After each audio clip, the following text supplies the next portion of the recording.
Hey everybody, and welcome back. So I haven't filmed with this lighting setup in like so long. I am getting flashbacks to the early days of my channel when I didn't even know if pursuing a booktube channel was something that I wanted to do, but here we are. I mean, I've been having fun. Today has just been so nice in terms of weather, in terms of lighting, the smell of the day itself, that I figured that I would, you know, just film a quick video, sit down and chat with you guys, enjoy the ambient sounds of the birds and the breeze and the wind together as friends. So today I'm gonna be telling you about 4 Japanese horror books that I really love, that I think you would like, that I recommend to you, that I think would make some lovely reading experiences for you, you know, broaden the horizons, tread international waters into customs and stories and cultures that you have probably not heard of, but absolutely need to. So the first book I'm gonna recommend to you is the one that I actually finished the most recently, and this is Dark Water by Koji Suzuki. Okay, this is a fantastic book. It is a horror book, of course. It's a collection of short stories that vacillate from tragic to creepy to gross to just, you know, scary, downright scary. Almost every kind of horror story that you could desire has an incarnation or incarnation adjacent in this book. Every single story deals with water, and water is used as a metaphor to convey about how various things you need in life to live can be corrupted and how scary that can be.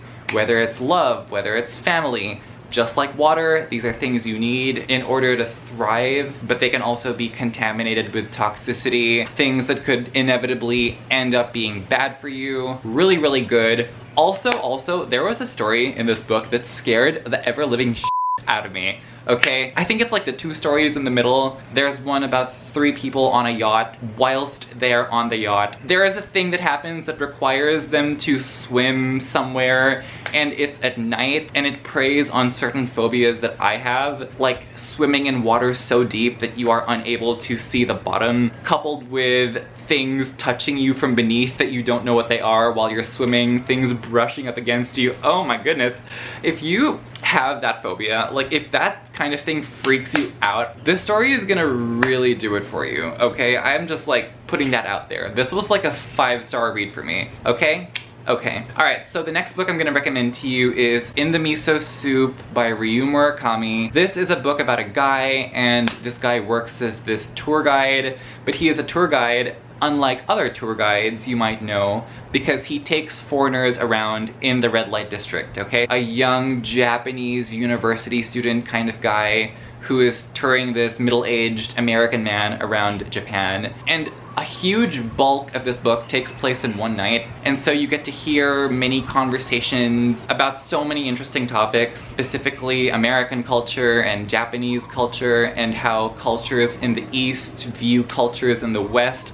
There are bird noises. I'm not sorry, I kind of like them. So yeah, how cultures in the West observe cultures in the East, how people in Japan view the US and Americans, and how they view foreigners in general, patronizing their various establishments and the certain biases they have, and where these various cultures converge and diverge. All that coupled with the fact that the main guy starts to suspect that the American that he is giving a tour around is a serial killer that has been going around and killing people in the past like week or month.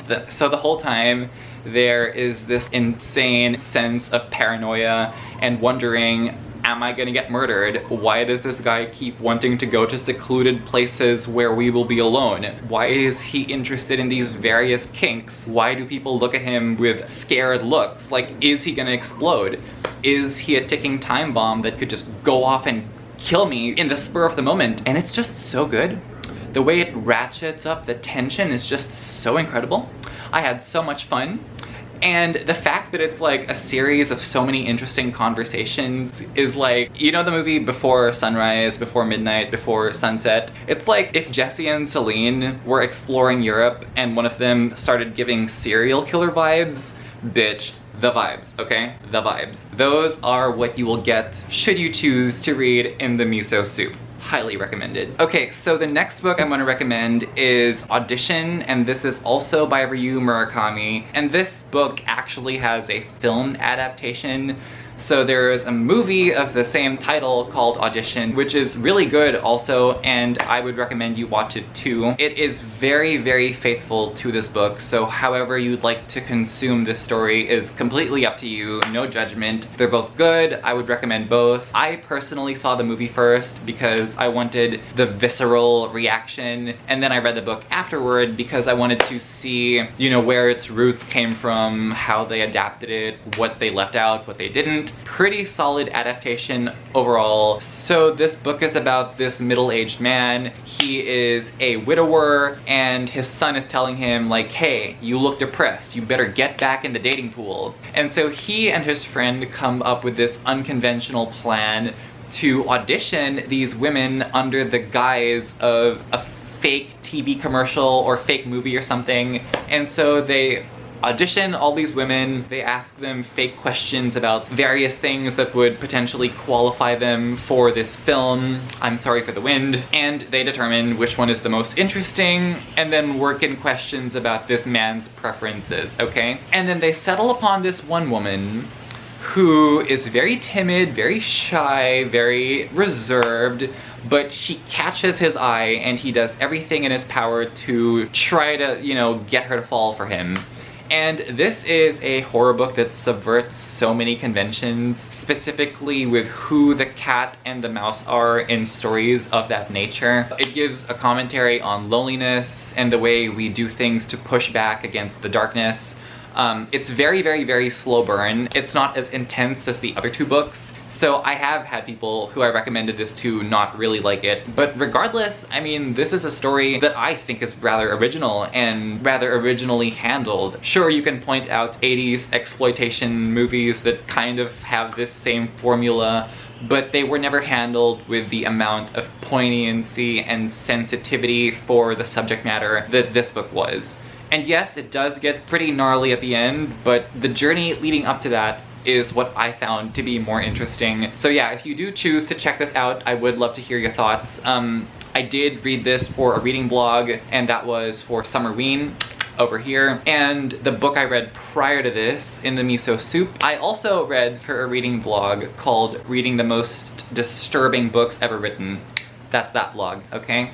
Be sure to watch those videos after you are through with this. So the next book I'm gonna recommend is a book that was actually featured on my best books of 2021 list. That's this video. Be sure to watch it afterward. And that book is Confessions by Kanai Minato. Oh my goodness, what a gem. I didn't even know that this book was a thing. I didn't even know what this story was about. A friend of mine chose it for a book club, so I read this book for the purposes of discussion, and there was so much that I got to dig into, so much that I got to latch onto, so much that I got to appreciate as I was reading it because it was just so good. Out of all the ones, I think this is the one that was my favorite. This was the one that was the standout.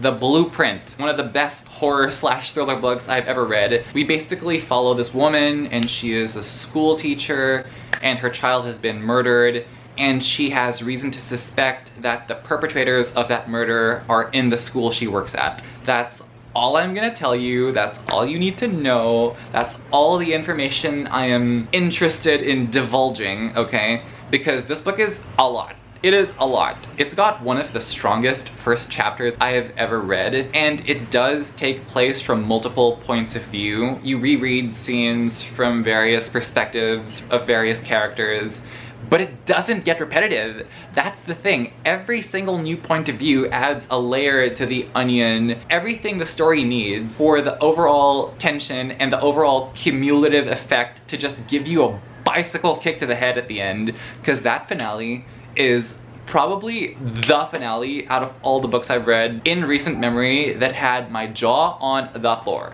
Okay? Jaw had to be surgically repaired with screws and bolts. Floor had to be cemented because of the damage that this jaw made dropping on the floor. Bitch. And it also has like commentary on the culture of violence amongst the youth in Japan and abuse of parents and parental neglect. So incredible. This is probably the best book on this list. Definitely go for it, definitely read it. I couldn't recommend it enough. If you have any suggestions on Japanese horror books that you would love me to read, I would love to check them out, so comment them down below. Let me know what's up. Thank you so much for watching. I hope you enjoyed this video, and with that being said, I hope to see you in future videos, and as always, take care.